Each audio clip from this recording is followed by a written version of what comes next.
Kapamalay namin, bakit ito ba hinahanap si Anton? Siya nga to ng gulo. Yung hilaw na anak mo. Binugbog ang anak ko! Ikaw ha? Ikaw ha? Ikaw lang naman ang galit na galit ka, Anton eh! Nasaan siya? Ilabas mo siya! Ilabas mo! Wala po akong alam sa sinasabi niyo! Sinungaling ka! Huwag mong idamay dito yung anak ko. Hindi namin kasalanan kung pabaya kang ina. Nasira ang buhay ni Anton ang dahil sa'yo. At anong gusto mong patunayan? Na ulirang ina ka? Ayun ang anak mo. Katabi mo. Pero diring-diri siya. Nalapitan ka. Dahil hindi niya matanggap na ikaw ang ina niya! Ano? Ha? Bawiin mo yung sinabi mo! Bawiin mo! Hindi! Guards! Guards! Umalis ka dyan! Guards! Umalis ka dyan! Ilabas mo nga itong basurang ko! Guards! Ha? Guards! Ha? Itilman niyo ako! Ilang na ang akin ng pagiging reyna dito sa mga kachichi.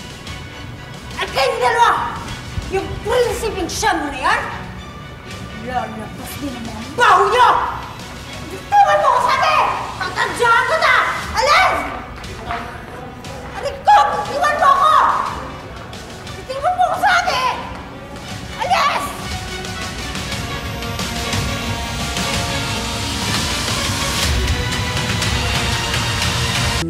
24 hours nang nawawala si Anton. Kaya considered siyang missing in person.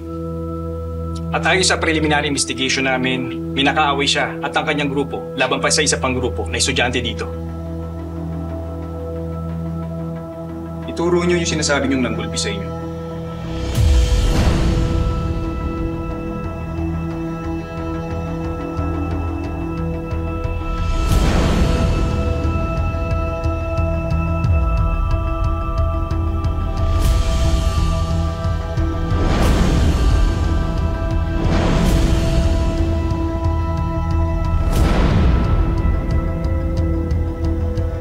Sila po. Palang mukha niyo pa talaga nagsimula ah. Jeep, di ba kayo? Teka lang. Sir, tinan mo naman yung pasahan namin sa kanila. Yan? Yan yung nagulpe? Saglit lang. Sean, sabihin mo sa kanila kung ano talaga nangyari.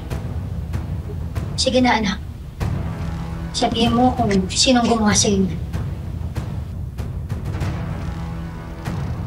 Sean, ikaw ang tinuturong huling nakasama at nakalitan ni Anton. Sabi ka nga na totoo. May kinalaman ka ba sa pagkawala ni Anton?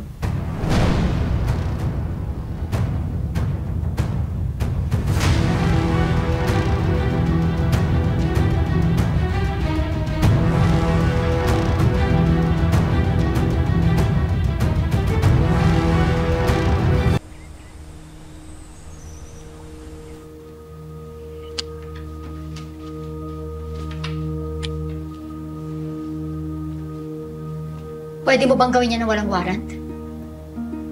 In-inspection ko lang ho. Baka may concealed weapon o anumang kontrabando. Opo, okay lang po. Wala po talagang tinatago.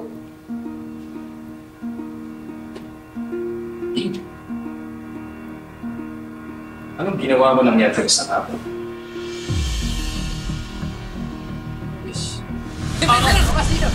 Oh, switch pare ha! Yun! Oh! Switch sabi! Ay! Naglaro po kami ng basketball kasama sila Sean. Ano nangyari matapos ng laro? Congrats ha! Kuha mo na ulit yung tutulo mong captain ng basketball team. Yes! Sir, nilapitan namin si Sean para i-congratulate siya sa pagbabalik niya sa team captain. Paano nauwi sa suntukan at pagbugan ng pangyayari?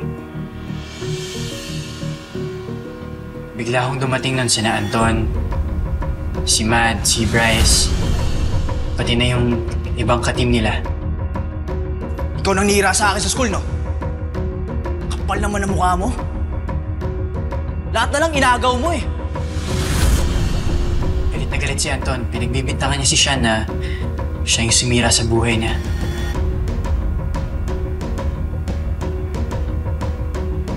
Dahil sa pagkakatanggal bilang basketball team captain.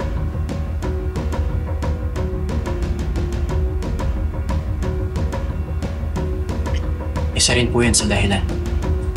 Bakit? May iba pa pang dahilan kung bakit magalit si Sean? Inagaw niya din daw po kasi si Zef. Sige! Ikaw na! Ikaw, prinsipe! Ikaw na lahat! Ikaw na mahal ni Chef! Yun na rin po yung inaakala niyang tunay niya na magulang po si Miss Chinchin po.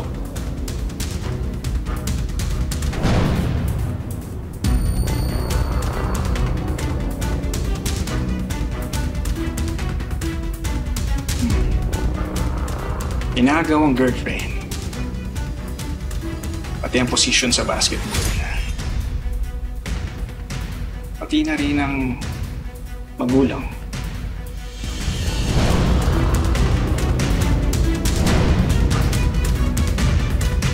Wala akong kinalaman sa pagkawala ni Anton. Pero hindi mo itinatanggi inagaw mong girlfriend niya. Ang pagiging team captain niya. Tinang magulang niya. Unang-una, wala namang agawang nangyari. Dahil hindi naman totoong girlfriend ni Anton si Zef. Isa pa, pinaghirapan ko makabalik as basketball team captain. Ititanong ko pa si coach. Tsaka si... Miss Chinchin. Miss Chinchin? Ang tawag mo sa kanya? Ano yun? Sabi ko, wala akong mama. At wala din akong kinalakiang nanay. Makayaya ko lang nagpalaki sa akin nun, kaya sanay akong mag-isa.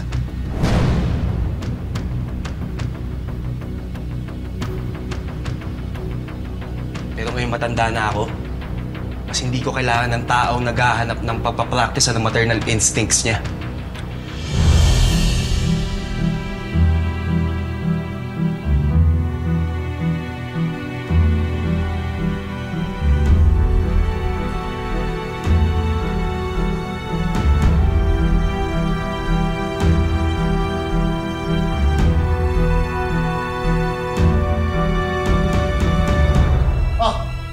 Pa ba kayo tapos? Break muna tayo. Palamig ka muna, iho. Sandali. Pwede ko bang inspeksyonin to? Sige. Ano to? Ba't may dugo ko eh? Hindi ko alam paano napunta yung panyo ni Anton sa bag ko. So kay Anton to.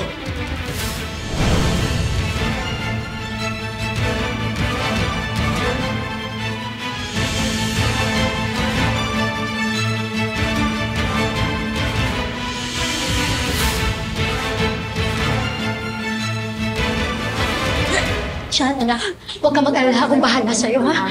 Tatawag ako ng lawyer. Alam ko wala kang kinalaman sa pagkawala ni Anton. Anak, huwag ka mag-alala. Hindi natin iiwan, hindi kita pababayaan. Ha? Ano nangyayari? Si Anton kasi nawawala. Tapos yung tita Silvia niya, bigla na lang sumugod dito. Ha? At si Sean yung pinaghihinalaan ng mga pulis.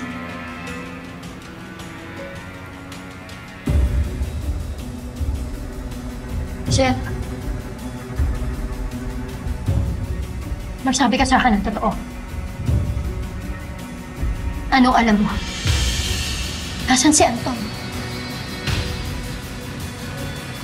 Miss Chinchin, wala po talaga akong alam. Hindi ako naniniwala sa'yo. Huwag ka na magsinungaling. Alam ko naman pagdating kay Sean, kay Anton, kay Josh, lagi ka nakasawsaw. Di ba, nagkakandara pa na sa iyong anak ko? Pero ano, nag-i-entertain ka pa ng iba?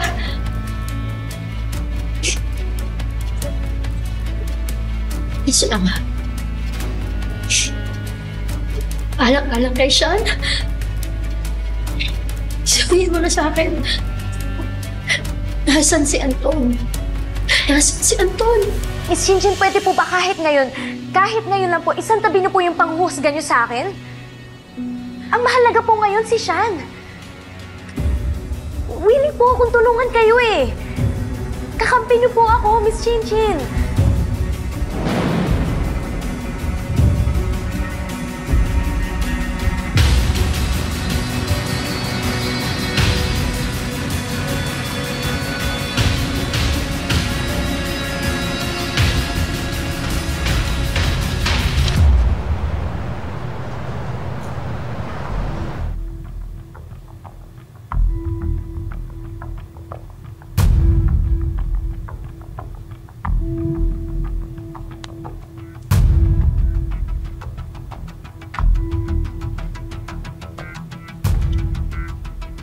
Kailan tayo huling nagkita ni Anton?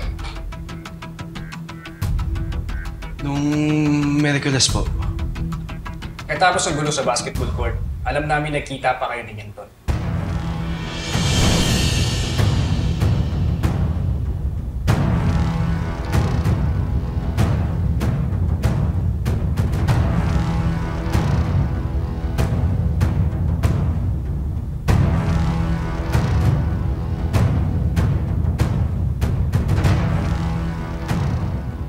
Oo! Nagkita kami ni Anton nung gabi pagtapos namin mag-away. Pero nag-usap lang kami. Hindi ko siya sinaktan, hindi ko siya kinidnap. Walang ganun nangyari. Kahit i-check niyo pa yung CCTV footage. Nauna akong umalis. Kahit i-forward niyo pa po. Hanggang dyan lang ang CCTV. Nabura na yung mga kasunod.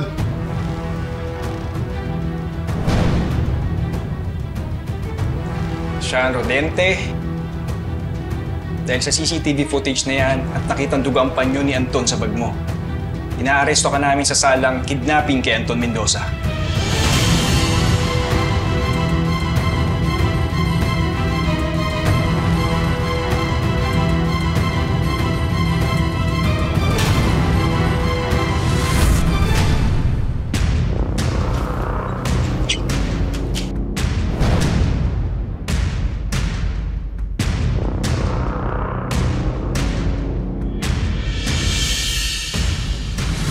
Ano to? Ba't may dugo? Uy! Hindi ko alam paano napunta yung panyo ni Anton sa bag ko. So kay Anton to.